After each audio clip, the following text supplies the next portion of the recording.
Նա ինձ զրպարտել է հենց Միքայել Մինասյանը, Միշիկը, հայտնի Միշիկը։ Որոշ մարդկանց թվում է, թե դա մեր թուլությունն է, որ իրենց չեն առևանգում։ Ես շատ գոհ եմ իմ եւ իմ քրոջ շփումներից, մեր հարաբերություններից։ Ռեստորանում, բարում բարմեն էի աշխատում։ Այսօր որևէ մեկը չունի այդ ճնշումը։ Հեռախոսից ձեռքից վերցնում ու տանում են դեպի օդանավականի կողմ։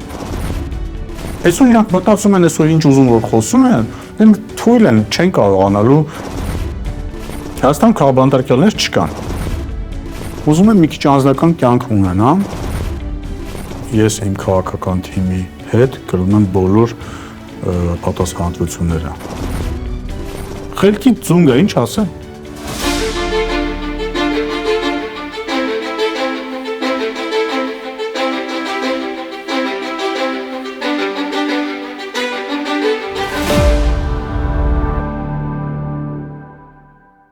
Բարի օր Աբլու լրատվականի հարգելի հետևորդներ։ Այս տարի 2026 թվականին մենք սկսում ենք մեր հաղորդաշարը ժողովրդի հարցերը եւ որոշել ենք մեր հաղորդումը սկսել ազգային ժողովի քաղաքացիական պայմանագիր խմբակցության падգամավոր Հրաչյա Հակոբյանի հետ։ Ողջույն պարոն Հակոբյան, շնորհակալ եմ, որ չմերժեցիք մեր հարցազրույցը։ Ես ուզում եմ, որ մենք անկեղծ հարցազրույց ունենանք, որովհետեւ որոշել եք, որ մյուս խորհրդարանում չեք լինելու, երևի սա մեր բացառիկ հարցազրույցը կլինի։ Եվ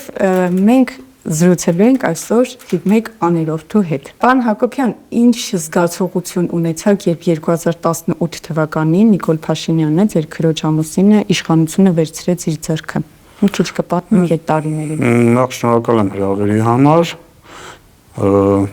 Զգացողությունը, գիտեք, շատ, քանի որ նախորդիվ տարիներին շատ երկար եղել են process-ներ, հա, Նիկոլ Փաշինյանը քաղաքականության մեջ էր, մենք իր թիմը նույնպես իր հետ անցնում էինք այդ ճանապարհը, այսպես բավականին սպասում էիք, պարոն Հակոբյան, երբևէ։ Ինչ որ պայից արդեն սպասելի էր հեղափոխության օրերին, ինչ որ պայից արդեն ակնհայտ դարձավ, որ այլ ճանապարհ չկա, երկրում պետք է լինի հեղափոխություն,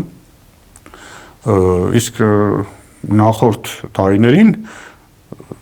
չասեմ սպասում էինք, թե չէ, գիտեինք, որ մի օր լինելու է, ես ինքս գիտեի, որ մի օր պետք է լինի, որ Սերժ Սարգսյանը կզիջի, կասի, որ ինքը սխալ է ու կհեռանա։ Իրենց ռեժիմը, Սերժ Սարգսյանը թե միգուցե կարողանա փոխանցել իր իշխանության ներկայացուցիչ որը մեկին, այո, ես ինքս սպասում եմ, ես գիտեի, որ մի օր մեզ հաջողվելու է, որովհետև մենք միշտ անկեղծ ենք ժողովրդի հետ եղել, երբ որ ընդդիմություն ենք, մենք միշտ հիմա էլ անկեղծ ենք ժողովրդի հետ, այնպես որ ես ինքս սպասում էի, ուղղակի ժամկետները չգիտեի, իսկ հեղափոխության օրերին արդեն ինձ համար ժամկետներն էլ ակնհայտ դարձան, որ շատ չի մնացել։ Որ պահն էր ձեզ համար արդեն հասկանալի կա, ինչ որ ժամանակահատված, որ հիշում եք հեղափոխության օրերին, որ այդ օրերին արդեն լրիվ ձեզ համար պարզ էր, որ Նիկոլ Փաշինյանը վարչապետի կարգավիճակում է լինելու։ Թերևս առաջին հանրապետության հրապարակի հանրահավաքներ, որ լեփլեցուն էր հանրապետության հրապարակը, եւ անգամ չունեինք բեմ եւ ես ինքս այդ ժամանակ ինքս էի որոշ տեխնիկական հարցեր համակարգում, այդ այսպես կոչված падոններ ինչ որ տեղից խնդրեցի բերեցին, հոսանքի խնդիր կար, հոսանք չէին տրամադրում եւ ուղղակի Նիկոլ Փաշինյանը զանգահարեց ինձ, ասաց այսօրվա հանրահավաք տեղի ունենալու հանրապետության հրապարակում այդտեղ ձայնի հարցը լուծի ու ես հոսանք եմ ման գալիս, վերջը ինչ որ ձևով իմ ընկերներին խնդրեցի, ովքեր կինոարտադրության մեջ են, ճարել գեներատոր, որ օգտագործում է կինոարտադրողների կողմից, երբ այնպիսի տեղում են նկարահանում իրականացնում, որտեղ հոսանքի աղբյուր չկա, ճարեցինք գեներատոր, բերեցինք հանրապետության հրապարակ, այդ падոններից ճարեցինք, որպեսզի այդ հարթակը կարողանանք ունենալ եւ երևի այդ արդեն երբ որ ձնագնդի էֆեկտով ժողովուրդը միանում էր շարժմանը, հանրապետության հրապարակի առաջին հանրահավաքը երևի ազդակ էր, որ միևնույն է հեղափոխություն տեղի ունենալու։ Իրենք ասեմ շատ են շարունակում նախկին պաշտոնյաներ, որ մենք չգիտեմ ինչ որ տագաներ, մահեր, սև լենտեր, որը երբևէ մեր կողմից դա չի խրախուսվել։ Այսինքն մենք իրոք հավատացեք, եթե մենք դա խրախուսեինք, մենք ինքներս դա կազմակերպեինք, ժողովուրդը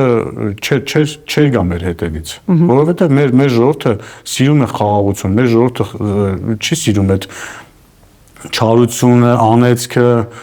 ինքնաբուխեր նկատի ունի դրանք մարդիկ էին անում, որոնք միգուցե համակրում էին մեզ, բայց երբևէ մեր հորդորով չի եղել նման բան, ընդհակառակը մենք միշտ դատապարտել ենք եւ ելի եմ ասում, եթե մենք դա կազմակերպեինք, եթե մենք ողջունեինք այդ ամենը, հեղափոխություն տեղի չի ունենա, որովհետև մեր ժողովուրդը եկավ միացավ, որովհետև տեսավ, որ առաջի օրվանից մենք ասել ենք խաղաղ, ձեռքերը վեր, այնպես որ իզուր թող դա չշահարկե։ Մեղքի զգացում ունեիք այդ ժամանակահատվածում այդ դագաղի։ Այդ ժամանակ ես այդ ժամանակ չեմ էլ իմացել, որ նման բաներ է տեղի ունեցել, որովհետև ժամանակ, հա, բայց մենք չէինք իմանում, որ օրինակ այս կամ այն պաշտոնյայի տան մոտ ակցիա է իրականացում, որովհետև մենք շատ կոնկրետ հրապարակում շատ ավելի լայն զանգվածների հետ էինք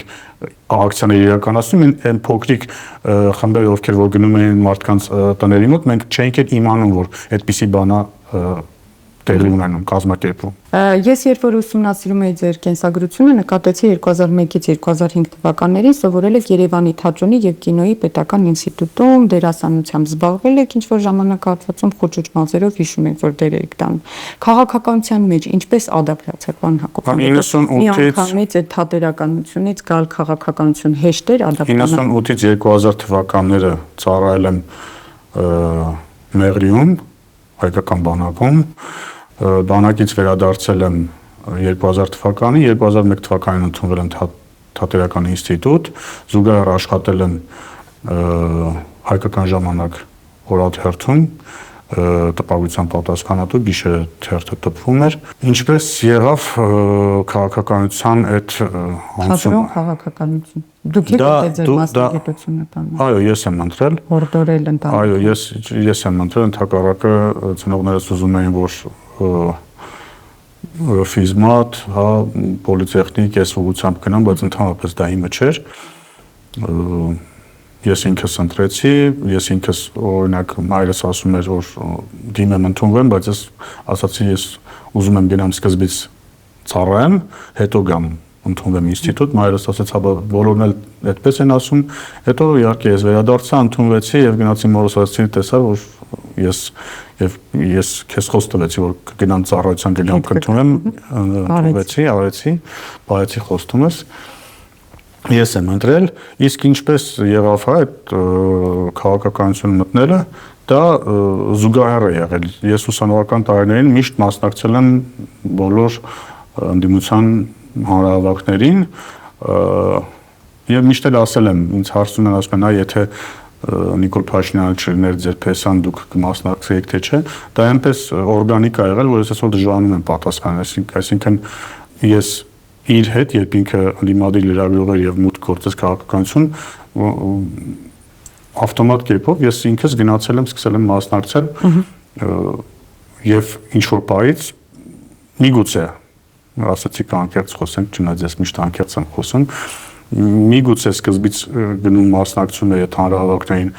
որովհետեւ իմ փեսան էր այնտեղ ելույթ ունենալու, բայց ինչ որ բայից սկսեցի այդ գրել այդ գաղափարները, որպես քաղաքացի սկսեցի ավելի խորը վերլուծել եւ հասկանալ, որ դրանք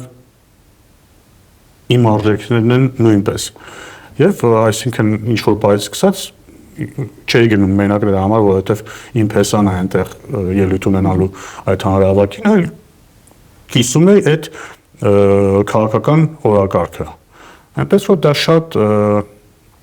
սինխրոն է տեղի ունեցել, շատ ավտոմատ կերպով զուգորդված իմ ուսանողական աշխատանքային, որովհետև հետո նաև բացի հայկական ժամանակը նաև աշխատում էի թատրոնում, բացի այդ իմ թատերական մշակութային կյանքը զբաղվում էի նաև քաղաքականությամբ։ Սինխրոն Ավելի շուտ ոչ թե քաղաքականությամբ, ակտիվ քաղաքացի էի, որովհետև այդ ժամանակ ուղղակի կարելի ասել ակտիվիստ էի։ Պարոն Հակոբյան, մի դեր էիք տանում ադրբեջանցի զինվորեիք, ու այդ ժամանակահատվածում ֆիլմում մի հատված կա, որ բռնաբարում եք հայուհի աղջկան։ Ինչ զգացողություններ եք ունեցել այդ ժամանակահատվածում, որ խաղացել եք այդ դերը։ Նախ ես մի բան եմ ուզում ասել, ես վերջերս հիշեցի, Քննարկվել էր երկար ժամանակ քննարկվել։ շատ եմ տեսել, որ դա դնում են, փորձում են, չգիտեմ, ինչպես մեկնաբանել եւ ներկայացնել, որ դերասանը օրինակ խաղացել է ադրբեջանցու դեր։ Բայց ասենք ես առնվազն նաեւ նկարահանվել եմ երկու ֆիլմում, որտեղ հայ ֆիդայի էի։ Ասենք կռվում էի ադրբեջանցու դեմ։ Եվ դա կարծես թե ոչ մեկ դրա մասին չի իմացել։ Բայց հենց որպես ժամանակահատվածում իշխանությունը սկսեց ադրբեջանցիների հետ լավ հարաբերություն ունենալ, դրա համար անդադար քննարկում է։ Այս ձեր իշխանության ժամանակահատվածում։ Այդ ժամանակ չեմ նկարահանվել։ Նկատի հիշեցին, հա, որ այսպեսի դերել եք տարել։ Հա, հիմա կարող են ընդհակառակը ասել, դուք հասկանում եք, մենք խոսում ենք կինոյի մասին։ Դա ընդհանրապես կինո է։ Դա չի կարող լինել իմ բան, քաղաքական դիրքորոշումը կամ իմ քաղաքական գաղափարախոսությունը։ Դա եղել է ֆիլմ, որտեղ գնացել եմ նկարվել եմ։ Այդքան բան։ Միտեղ նկարվել եմ, որտեղ որ հայկական բանակում ծառայող զինվոր է եւ կռվում է ադրբեջանցու դեմ, միտեղ էլ հրավեր է եղել խաղալ ադրբեջանցի զինվոր, որը բացասական եղկելի կերպար էր, գնացել եմ համաձայնվել եմ եւ խաղացել եմ այդ եղկելի կերպարը, որը վատ բան ես այդտեղ չեմ տեսնում։ Եվ շատ թեթև եմ տանում, երբ որ տեսնում նման մեկնաբանություններ, որ այսինքն իրենց միակ ինձ ժողովրդական լեզվով ասած կպնելու տեղը, որ ես խաղացել եմ ադրբեջանցի զինվոր։ Դերը տարել եք ուղղակի ձեր համար այդպես։ Բարձ չի որ դերը խաղացել եմ։ Այդ մի դերը եղկելի դեր էր, ավելի տես բանով եմ խաղացել, այդ մի դերը երբ որ ես խաղում էի հայ զինվոր, ավելի ընդհանրապես դա է։ Իսկ հիմա որ հետ հայացքով նայում եք, փոշմանել եք, որ այդ դերը կատարել եք։ Իհարկե ոչ, ինչի պետք է փոշմանել։ Ձեր կենսագրությունը։ Չէ, ընդհանրապես չեմ, բանոց եմ ասում, ֆիլմ է դա, կինո է, հայկական արտադրության կինո է, հրավիրել են որպես դերասան, մարմնավորել ինչ-որ մի հատ վատ կերպար, գնացել եմ մարմնավորել եմ, ինչ ընդհանրապես չեմ փոշմանել։ Չէ, ձեր կենսագրությունում ինչ-որ չափով գուցե վատ տեղ է թողել հիշող։ Եթե իմ կենսագրության մեջ պետք է մարդիկ փնտրեն եւ գտնեն վատ կողմ, որ ես խաղացել եմ ադրբեջանցի զինվոր, թող իրանք ուրախանան, որ վերջապես գտան իմ մոտ մի ինչ-որ X, որ ասեն, այդտես դու այնքան վատն ես, որ ադրբեջանցի զինվոր ես խաղացել։ 2000-2008 թվականներին էլ ասացիք, որ հայկական ժամանակ օրաթերթում տեղափոխվել եք աշխատել եք ու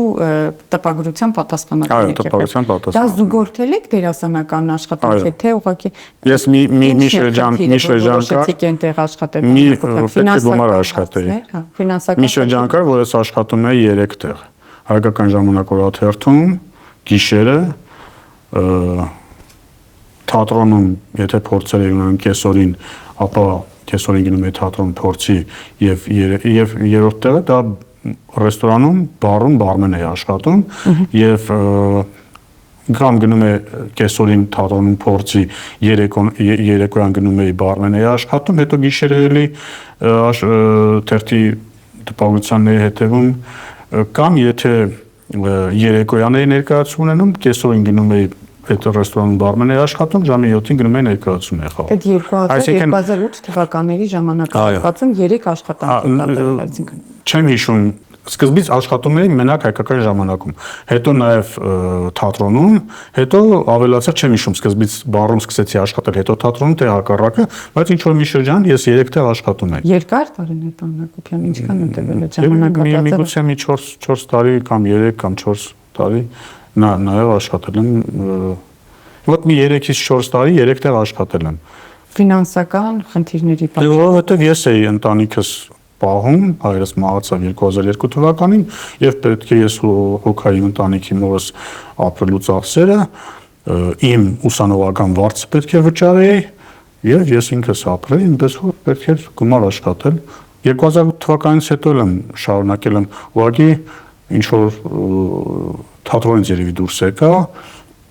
շարունակեցի աշխատել էլի հայկական ժամանակում, բայց արդեն կայքի պատասխանատու։ Թատրոնից դուրս գալը հենց ֆինանսականի հետ էր կապված, այսինքն որոշում կայացրեցիք, որ ֆինանսը չի բավարարում, պետք է դուրս գալ թատրոնից, գնալ տեղափոխվել խմբագրական աշխատանքին։ Դա է եղել։ Հա, երևի այդպեսի մի բան կար, որովհետև հետո արդեն ես ամուսնացա, ձեռք բերեցի հիպոթեկով բնակարան 2012 թվականին, պետք էր արդեն այդ բնակարանի ծախսերը, ընտանիքի ծախսերը հոգալ, այնպես որ արդեն խնդիրների եղավ, որպեսզի թատրոնից հրաժարվեմ, գնամ կայքի պատասխանատուն աշխատեմ, այնպես որ հեշտ էր պարոն Փաշինյանի հետ աշխատել։ Հիմա շատ են ասում, որ հա հեղափոխությունից հետո առանձնատուն ձեռք բերես 2012 թվականին ինքս աշխատելով հա համ բարում, համ չնայած այդ ժամանակ արդեն բարում չէի աշխատում, մի քանի տեղ աշխատելով ձեռք են բերել հիպոթեկով բնակարան, 10 տարի մարել եմ այդ բնակարանի վարկը։ Հեշտ էր արդյոք աշխատել Նիկոլ Փաշինյանի հետ խմբագրությունում Չէ, հեշտ չի եղել Նիկոլ Փաշինյանի հետ աշխատել այդ ժամանակ։ Հիմա պատասխանեն այդ հարցին կառավարության անդամները, ես հիմա ազգային ժողովում եմ, ուղիղ չենք աշխատում իրար հետ։ Եվ մի բան էլ ասեմ, ես մի բան էլ բարդ էր, այսօր շատ շատերը չեն գիտակցում այսօրվա ազատությունը, թե ինչ ազատություն է, թե մամուլին, թե իրենց անձնական կյանքում, որ իրենք կարող են խոսել եւ դրա համար չհետապնդվել։ Այսօր այդպեսին է մեր բնականաբար այդպեսին է։ Այսօր ոչ մեկին չեն առևանգում։ Լսել եք, որ որևէ մեկին առևանգեն։ Խոսք արտահայտելու համար նկատում եք։ Ընդդիմադիր լինելու համար։ Ձեր խմբագրությունից, չէ, ձեր խմբագրությունից որևէ մեկին առևանգել են։ Չեն առևանգել։ Ինձ առևանգել են։ Համար ազգային ժողովից սրտել են օրինակ մեր։ Ես շատ կուզեմ, որ ինձ առևանգելու փոխարեն Լուսինե Բարսեղյանին, օրինակ, հավատարմագրումից զրկեին։ Բայց ինձ առևանգել են, որովհետև ես Նիկոլ Փաշինյանը հայկական ժամանակ օրաթերթի խմբագիրն էր, ես համ այնտեղ աշխատում էի, համ Նիկոլ Փաշինյանի արերորդին էի։ Ինչպես դուք ասացիք, թիվ 1, ինձ առևանգել են 2 անգամ։ Ինչ որ բան են ասել են մի հատ կգաս, նստենք մեքենա գնանք։ Մի անգամ ինձ երբ որ վերադարձեցին խմբագրություն, մի քանի ժամ բացակայելուց հետո, երևի տիկին Նաիրա Զոհրաբյանը կհիշի։ Ինքը առաջինը խմբագրության դուռը բացեց, դուրս թռավ խմբագրությունից, տեսավ, որ այդ մեքենայից ես եմ իջնում, գոռաց ասեց հրաշին բերեցին։ Ինչ համար։ Այսօր այն ինչ ազատ խոսքի դեմ արվում է, դա մաքսիմում այն որ ձեզ օրինակ օրենքով սահմանված կարգով զրկում են հավատարմագրումից։ Ինձ էլի եմ ասում, 2 անգամ առևանգել են, տարել են ինչ որտեղ պահել են, մինչև ժամը 12-ը 1-ը գիշերվա, հետո ասենք բերել են, իջացել են խմբագրության մոտ, մի դեպքում էլ չէ, ինձ վախի մթնոլորտ էին ստեղծում։ Վախի մթնոլորտ, դուք հասկանաք, այդքան ժամ Նիկոլ Փաշինյանը չգիտի, այսինքն պարզ է, չէ, մայրս զանգել է, ասում է չկա, կապի դուրս չեմ գալիս, ես չկամ։ Դա ճնշում է, չէ՞, լրատվամիջոցի նկատմամբ։ Այսօր դուք չունեք այդ ճնշումը։ Այսօր որևէ մեկը չունի այդ ճնշումը։ Չէ, պարոն Հակոբյան, ճնշումներ կան լրատվամիջոցի։ Այդպիսի ճնշումներ չկան։ Մարդ առևանգելու ճնշում, այդ ձևով ճնշում գործ։ Ահա, ես խոսում եմ դրա մասին։ Դու իսկ ինձ վիճակը պատկերացնում եք, երբ որ ինձ առևանգում են, ընդհանուր մինչև վթար են ստեղծում, որպեսզի ինձ առևանգեն, իմ մեքենային հարվածում են, հետո իջացնում են ինձ իմ մեքենայից մի քանի հոգի 8 մեքենայի այդտեղ կանգնած, ինձ դնում են իմ մեքենայի հետևը ու տանում են ռազմական ոստիկանություն, ասում են գերպաները ինչ կա դատարկի, ես մտածում եմ ինչ են անելու իմ հետ հիմա։ Դուք իմ վիճակը պատկերացնում եք, նախ որ տանում են դեպի օդանավակայանի կողմ, ես արդեն չգիտեմ այս մարդիկ ովքեր են եւ ինչ են անելու ինձ հետ։ Այդ ժամանակ Նիկոլ Փաշինյանն ընդհատակում էր իդեպ։ Եվ ինձ վթար են սարքում, ինձ նստացնում են իմ մեքենայի հետևը, եւ այդ տարածքում ինչքան մեքենա կա կանգնում է բոլորի միջից իջնում են տղամարդիկ, ինձ նստացնում են իմ մեքենայի հետևը, շատ վատ ձևի խոսում են, հեռախոսից ձեռքից վերցնում են ու տանում են դեպի օդանավականի կողմ։ Դուք իմ հոգեվիճակը պատկերացնում եք, ես եթե տանեին օրինակ բան ոստիկանության կողմ, ես հանգիստ կլինեի, բայց տանում են դեպի օդանավական, ես չգիտեմ իմ հետ ինչ են անելու։ Եվ փառք Աստծո տանում են ինձ ռազմական ոստիկանություն, իմ գրպանի պարունակությունը ամեն ինչ վերցնում են, եւ ես մտածում եմ, ասում դերերի ֆիլմերում ոնց է, որ մարդուն նստացնելուց առաջ ասում են ինչ ունես հանի, հանում թողում են ու մինչև գիշերվա ժամը 12-ը, 12-ին ինձ ասում են մեր մոտից կզանգես մի հատ մամայի, ասես ամեն ինչ նորմալ է, ես էլ ասեցի տվեք, որովհետև ամբողջ օրը դուք չեք թողես, մամա զանգեմ մորս, որ չանհանգստանա։ Փեսան ընդհատակում տղան մի ամբողջ օր չկա։ Իրանք չէին թողնում ես զանգեի։ Եվ նպատակը ո՞րն է, պարոն Հակոբյան։ Այդ մի դեպքի նպատակը ամենայն հավանականությամբ ես կարող եմ հետո ենթադրություն անել, որ քանի որ իրենք ինձնից ասացին, որ գրպանից պարունակությունը դատարկել են, մեր խմբավորության բանալին հետո շատ հատոր էր։ Մեր խմբավորության բանալին իրենք վերցրել են, ամբողջ օրը եկել են երևի ինչ որ գործողություն են արել խմբավորությունում, երևի, ես չգիտեմ։ Իդեպ ռազմական ոստիկանությունը չէ, ռազմական ոստիկանությունը այդտեղ ուղղակի ապահովում էր իմ մեկուսացումը։ Ես ենթադրում եմ, որ միգուցե եկել են այդտեղ ինչ-որ գործողություն են արել, որովհետև իմ ընկերները, ովքեր որ անհանգստացած էին, եկել են խմբավորության մոտ, տեսնեն ես այնտեղ եմ թե չէ, հենց որ կանգնել էին այդտեղ, իրենց էլ էին տարել մոտակա ոստիկանության բաժանմունք, այսինքն իրենք մեկուսացրել էին բոլորին, ովքեր խմբավորությանը կարող են մոտ լինել։ Այնպես որ երբ որ խոսում ենք, հա, բանի մասին,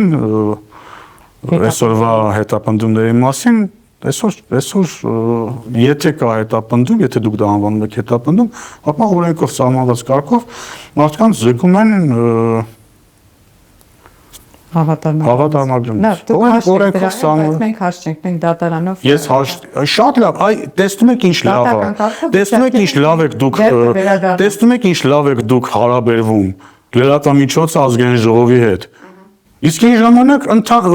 ուղղակի մարդուն վերցնում են դնում են ավտոն, տանում են մի օր ընտանիքը տեղեկություն չէր ունենում ինչ եղավ այդ մարդու հետ։ Իսկ պատկերացնում եք, որ այսքան զրկանքներից հետո մի օր Նիկոլ Փաշինյանի շնորհիվ դառնալու եք ազգային ժողովի պատգամավոր։ Չէի մտածում այդ ուղղությամբ 2017 թվականին ռեյտինգային ընտրակարգով տեխնացիոնս առաջադրել էի ես նույնպես տեխնացու էի եւ 2017 թվականին Նիկոլ Փաշինյանը ելքից այնպես ստացեց, որ ես Շենգավիթ եւ Մալացիա Սեբաստիան համայնքներում երրորդ տեղն էի ամենաշատ ձայները հավաքել, սկզբից առաջի տեղում Արադ Միրզյանն էր, երկրորդ տեղում Արայիկ Հարությունյանը, երրորդ տեղում ես էի։ Երբ որ տեղի ունեցավ հեղափոխություն, Արադ Միրզյանը իր մանդատը դրեց գնաց փոխվարչապետ, Արայիկ Հարությունյանը չվերցրեց իր մանդատը ռեյտինգային ընտրակարգով որպես ամենաշատ երկրորդ ստացած չվերցրեց իր մանդատը գնաց էլի կառավարություն եւ երրորդ ամենաշատ ձայներ ստացած ռեյտինգային ընտրակարգով Մալացիա Սեբաստիա վարչական շրջանից եւ Շենգավիթ ես վերցրեցի մանդատս եւ 2017-18 թվականի հեղափոխությունից հետո մինչ օրս աշխատում եմ Բաղդիվանով։ Ինչ փոխհարաբերություններ հիմա ունեք պարոն Փաշինյանի հետ։ Շփում կաք։ Շատ նորմալ։ Ինչ հանդիպումներ։ Իհարկե հանդիպումները քիչ են, որովհետև զբաղվածությունը այս դեպքում իր շատ ավելի մեծ է, բայց ընտանեկան միջավայրում ընտանեկան փոխհարաբերություններ, եթե կուսակցությունում է զուտ գործնական։ Ձեր խոսքը լսելի է, պարոն Փաշինյան, մոտ օրինակ ինչ որ խորհուրդ տակ ասեք, որ չէ, այսպես չի իշխանությունը այս հարցում օրինակ սխալվել, որտեղ երկար ճանապարհ եք անցել։ Ես ինքս ընդհանրապես աշխատում եմ շատ քիչ մարդկանց խորհուրդներ տալ, բայց պարոն Փաշինյանի մոտ բոլորի խոսքն է լսելի։ Նա բոլորի կարծիքը հաշվի առնում։ Ամենայն դեպս մտածում է այդ կարծիքների մասին։ Պարոն Հակոբյան, նաև այսպիսի տպավորություն կա, որ դուք իհարկե վարչությունում չկաք, պատգամավորությունում ավելի քիչ եք, պասիվ եք ավելի ձեր գործունեության, բայց նաև ներքին կարգով բոլոր հարցերի լուծողը Հրաչյա Հակոբյանն է, որքանով ճիշտ է տպավորությունը։ Իսկ որտեղից է տպավորությունը։ Դե քաղաքական առաջին անգամ ձեզնից եմ հարց լուծող չեք օրինակ։ Ինչ նշանակում հարց լուծող։ Օրինակ կարողանակ Ես ինչ չափով ինչքան հարց կարողանում լուծում եմ, բայց որ չկան բան։ Նաև եւ կուզեմ մի փոքր խոսենք Աննա Հակոբյանի մասին, ձեր քույրիկն է, մանկության տարիներին, հա, օրինակ ինչ եք հիշում, ինչ վառ տպավորություն կա, չգիտեմ, երբ որ հետ եք գնում մանկություն, ինչն եք հիշում ավելի շատ Աննա Հիշում եմ, որ գիշերները կարող է արձանայի, տեսնեի, որ մամի լույսի տակ գիրք է կարդում։ Տիկին Հակոբյան։ Հա, կարդալ շատ էր սիրում։ Ես այդ տարիներին ինչպես շատ հայ պատանիներ այդքան սեր չունեի կարդալու հետ եւ ես միշտ զարմանում էի լավ որ ցերեկը լույսին կարդում ա դա հասկացան դե գիշերասելով ամենայն հավանականությամբ շատ ուշ չէ ուղղակի ես այդ տարիքում շուտ էի քնում կարող արթնանալ մի քիչ ուշ որ դեռ խոր գիշեր չէր եւ տեսնում էի որ լամպի լույսի տակ կամ մոմի լույսի տակ կինը գիրք էր կարդում Դե հիշում եմ մեր կռիվները, քույր եւ եղբայր, որոնք դե լեզվակրիվներ են եղել, ցանկացած տպավորություն չլինի, որ ծեցկրտուկ չի եղել, չէ, բնականաբար չի եղել։ Ինչի շուրջ եք ամենաշատը վիճակը հիշում։ Շատ տարբեր։ Տարբեր եք քույր եւ եղբայր բնավորությունով, որովհետեւ զգում եմ, որ ուզում եք պաշտպանել նաեւ ձեր քրոջը, որովհետեւ հարցակումներ են լինում տարբեր գրոհայ։ Նախ ուզում եմ, չէ, ես միշտ պաշտպանում իմ քրոջը եւ իմ քրոջ ընտանիքին։ Ինչքանով է ստացվում, չգիտեմ, բայց գոնե ձեր լրագրողների մոտ ես միշտ պաշտպանել եմ եւ կշարունակեմ պաշտպանել եւ այնպես եմ ես իրեն պաշտպանում տարբեր ենք թե տարբեր չենք որոշ հարցերում տարբեր ենք որոշ հարցերում նման ենք շփումը կա իհարկե կա շատ ես օրինակ այնպեսի քույր եւ եղբայր ինչպեսի մենք ենք այնպես ինչպես մենք ենք իրար վերաբերում Չգիտեմ, ես չեմ էլ ցանկանում մտնել, հա, այլ հարաբերություն, այլ մարդկանց հարաբերություններ, բայց ես շատ գոհ եմ իմ եւ իմ քրոջ շփումներից, մեր հարաբերություններից։ Մենք հա շատ մոտ ենք շատ։ Չի փոփոխվել իշխանապողությունից հետո առաջին տիկին դառնալուց հետո ձեր հարաբերությունը։ Ընդհանրապես չի փոխվել։ Կարող է իրար տեսնելու հաճախականությունն նվազել, ավելի ուշ ենք իրար տեսնում, ավելի ուշ ենք խոսում, բայց դրանից մեր իրար հանդեպ ունեցած սերը եւ ամեն ինչը ընդհանրապես չի նվազել, ընդհանրապես հերավի շատացել է, որտեղ ուշ չենք կարողանում իրար տեսնել։ Պարոն Հակոբյան, երբ որ քաղաքականություն մտաք, ինչ ակնկալիք ունեիք ու ինչ ստացաք քաղաքականությունից։ Որը ակնկալիք չունեի, երևի ակնկալիքս այն էր, որը որ ենթագիտակցությանս մեջ էր, դրա համար եմ ասում ակնկալիք չունեի, ակնկալիքս ենթագիտակցությանս մեջ էր, որ ունենանք մի օր այնպիսի Հայաստան, որ ինչի մասին որ նոր խոսում էինք, որ մարդիկ իրենք ընտրեն կառավարող մեծամասնությանը, երկրորդ երբևէ իրենց ազատ խոսքի համար իրենց չառևանգեն, չծեծեն, այսօր գիտեք որոշ մարդկանց թվում է, թե դա մեր թուլությունն է, որ իրենց չեն առևանգում, իրենց չեն խոշտանգում, տանում, ծեծում։ Ես թվում է դա մենք թույլ ենք, դրա համար չենք կարողանում դա անել։ Պետք է հիասթափեցնեմ, շատ մեծ ուժ է պետք ունենալ, որ չտրվես այն գայթակղությանը, որ դու ունես իշխանություն, ունես բոլոր իշխանական լծակները եւ չես հետապնդում այս կամ այն անձին իր խոսքի համար։ Այսօր նրանք մտածում են, այսօր ինչ ուզում որ խոսում են, դեմ թույլ են, չեն կարողանալու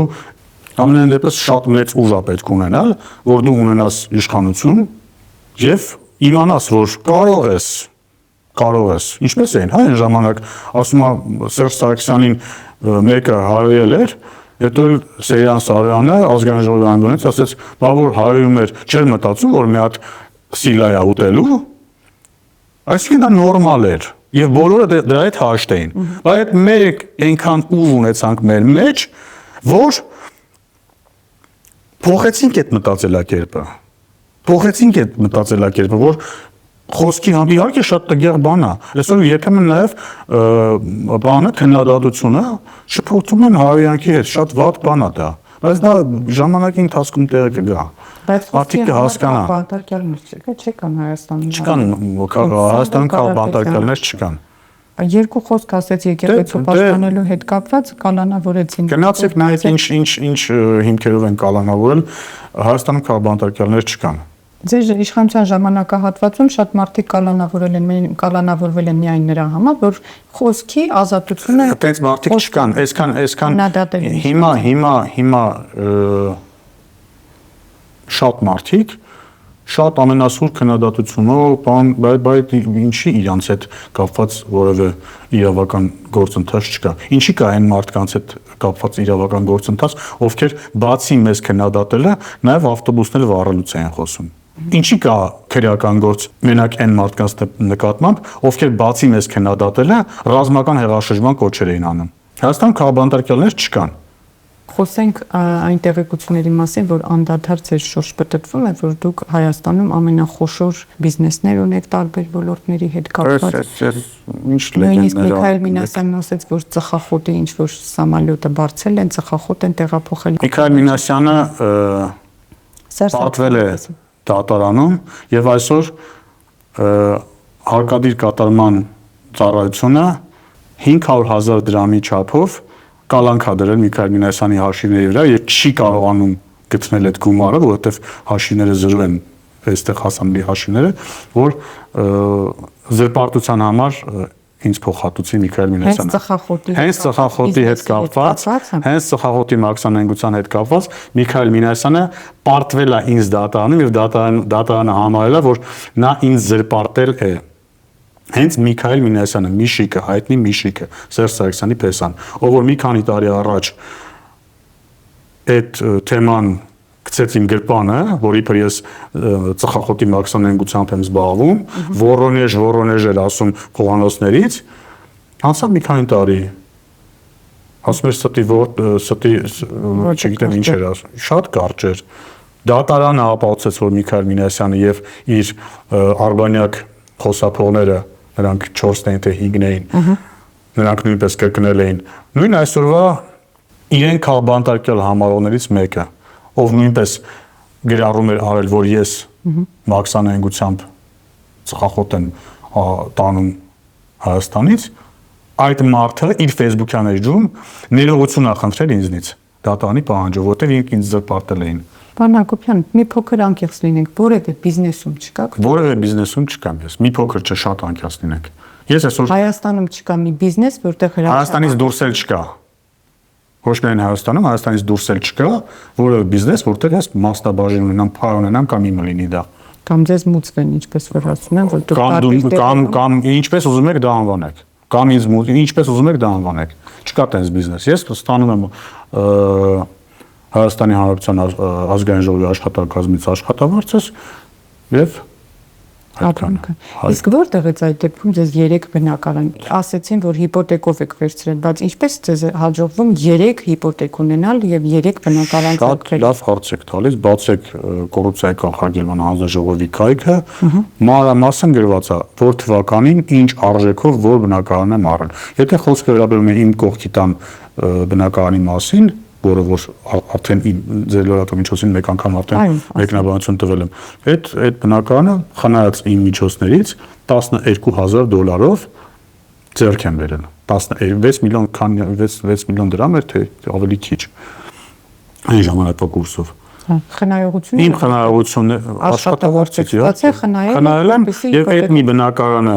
ձեռք չեմ բերել հիպոթեկով, այդ կողքից $12,000-անոցա։ Եվ այս մի բնակարանը, որը որ եկամտային հարկի վերադարձումը, էլի եմ ասում, դժվար չի, կարող եք բացել իմ հայտարարագիրը,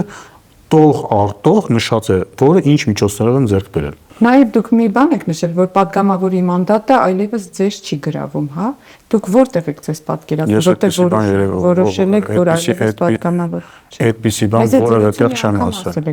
Ես որևէ տեղ չեմ ասել, падգամավորի մանդատը ինձ այլևս չի գրավում, այնպես չի որ այն ժամանակ գրավում էր կամ հիմա մի քիչ է գրավում, հետո ընդհանրապես չի գրավում։ Չէ, ես այդպիսի միտք չեմ արտահայտել։ Լավ, որոշում ունեք, որ այլևս չեք գալու խորհրդարան։ 2026 թվականի խորհրդարանական ընտրություններում ցուցակում ես չեմ լինի, չեմ մասնակցի որպես տեխնացու, իհարկե քարոզարշավին կմասնակցեմ,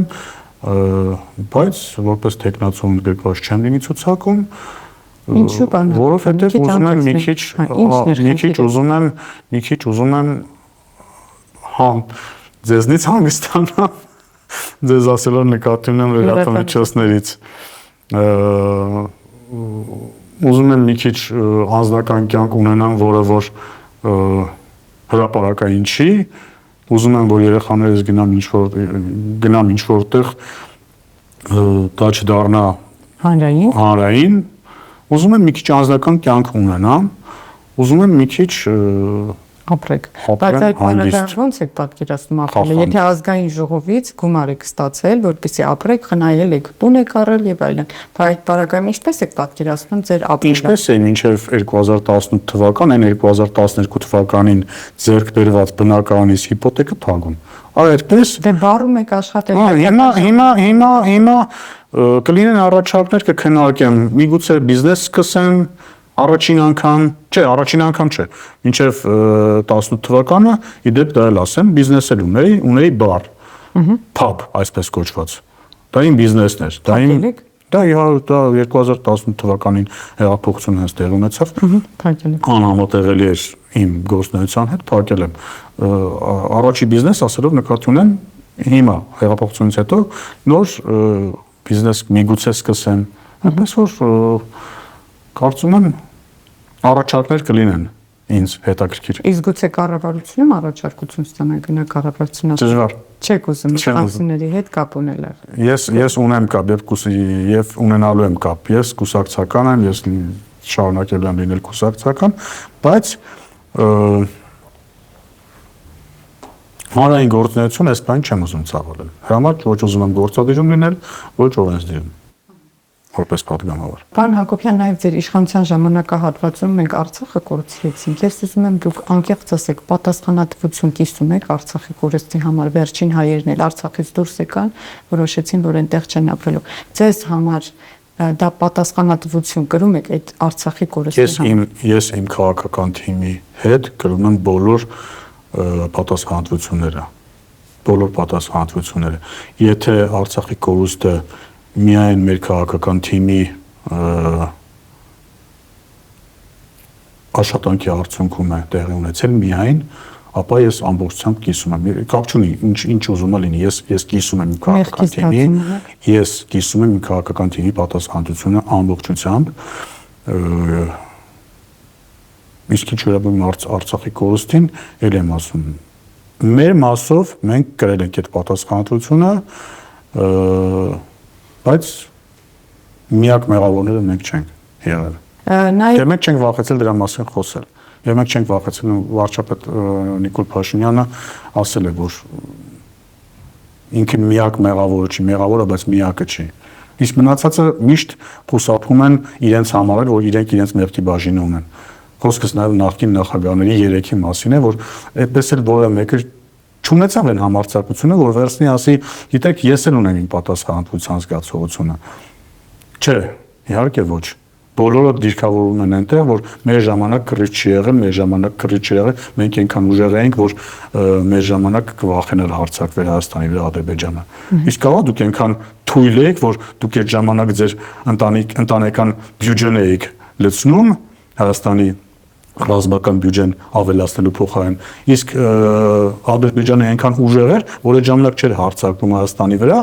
անկախ դրանից չէր նայում, դուք եք ղեկավար, ով է ղեկավար, տեսնում էր Հայաստանում մի ղեկավարը, ով որ փոխանակ ռազմական բյուջեն լցնի, իր ընտանեկան բյուջեն լցնում, ասում էր լավ, ես էլ իմ ռազմական բյուջեն կավելացնեմ, ամենահարմար բանին կհարձակվեմ։ Կա այնքան բարոյականություն ունենայիք, դուք էլ այդտեղ խոստովանեիք, ասեիք իմ մեղքի բաժիններ սա է, որ փոխանակ Հայաստանի ռազմական բյուջեն լցնելը ընտանիքիս բյուջեն են լցրել։ Չէ, չունեն այդ համարձակությունը եւ այդ կեղծավորությամբ գնում են այսօր ընտրողների առաջ, ուզում են որ էլի մանդատ ստանան, հայտնվեն հաջորդ կստանան այս բանը։ Դուք իշխանության կուսակցությունը, քաղաքացիական պայմանագիր կուսակցությունը վերադառնալու է իշխանության։ Ես մեծ հույս ունեմ եւ ներքին համոզմունք, որ այո, իսկ իրենք խաբել են այս ժողովրդին միշտ եւ շարունակում են խաբել։ Իրենք չեն ճանաչում հայ ժողովրդին։ Իրենցից շատերը չեն ճանաչում հայ ժողովրդին։ Իրենք չգիտեն, որ հայ ժողովուրդը այն 6-րդ զգարանով շատ լավ զգում է։ Գնում կանգնում են, ասենք,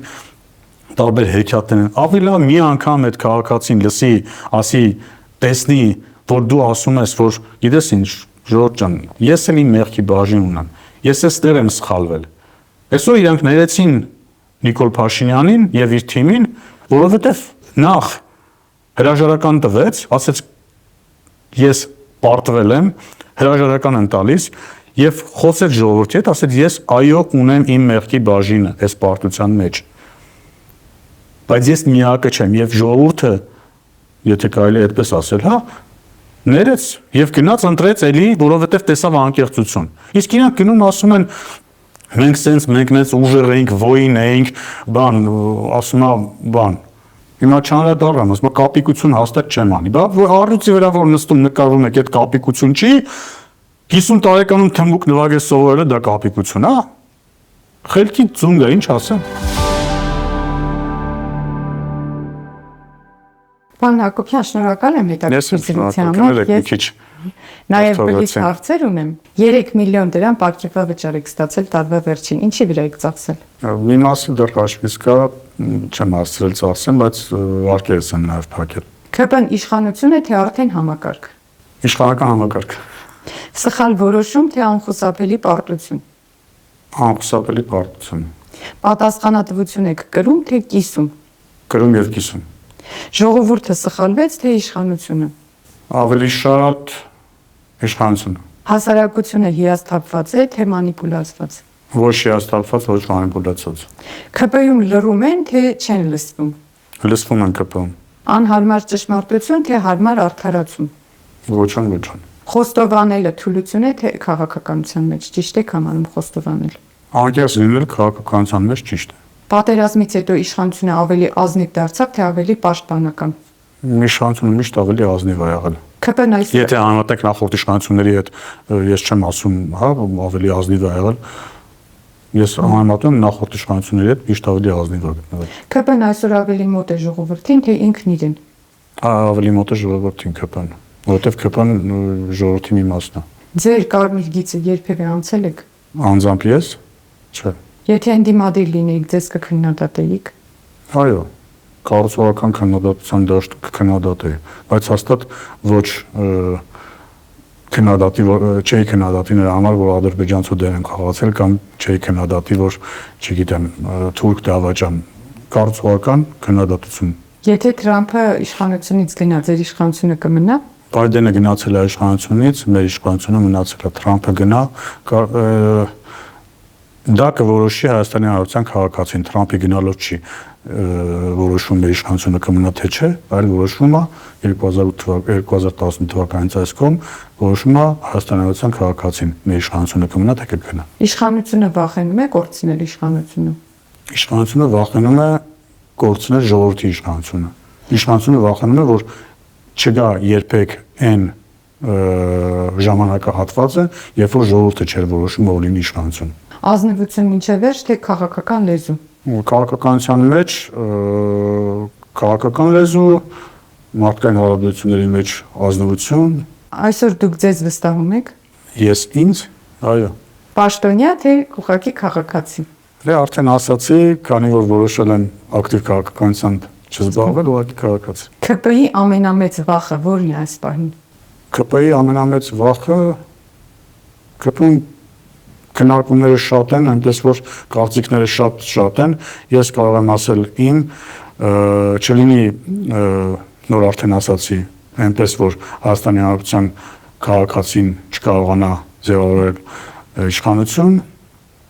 եւ ես շատ ուզում եմ եւ համոզված եմ, որ մենք քաղաքացիական պայմանագիր կուսակցությունից Հայաստանին բերելու ենք եւ բերել ենք խաղաղություն։ Բերելու ենք երկարատև խաղաղություն։ Հիմա բերել ենք ուղղակի կարճաժամկետ։ Վերջին հարցս, քաղաքականությունը Հայաստանում բուժվում է, թե քայքայվում։ Բուժվում է ավելի շատ։ Պարոն Հակոբյան, շնորհակալ եմ իսկապես անկեղծ զրույցի համար։ Շնորհակալ։ Արմինո լրատվականի հարգելի հետևորդներ, մենք դեռ կհանդիպենք։